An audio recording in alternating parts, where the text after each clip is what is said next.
and our home. As many of you, I hope, are aware, we are now going to be located at the Machine Shop, the beautiful historic venue. We will be outside, our winter playground, all those activities that you enjoy, our wonderful bum slides. So you can come and bum slide, and then you can come inside and warm up. You can enjoy canteen services. You can do other things that you might like to do indoors. And then you can go back out and enjoy more activities. So this provides not only a more pleasant and comfortable experience, as much as we all love winter, it's nice to have a little break sometimes, but it gives you a better value for your visit. You don't have to rush home to warm up. You can stay and slide all afternoon.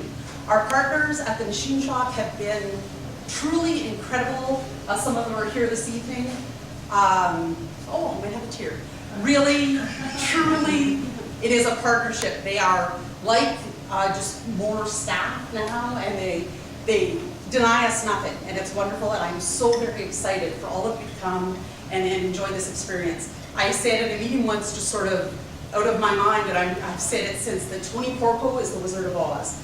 He fell into this industry, I think, a little bit. He's a very successful businessman in his own right, and now he's an impresario, and he's doing it very, very well. And what is happening there is a wonderful thing for Sault Ste. Marie, and certainly for Sault.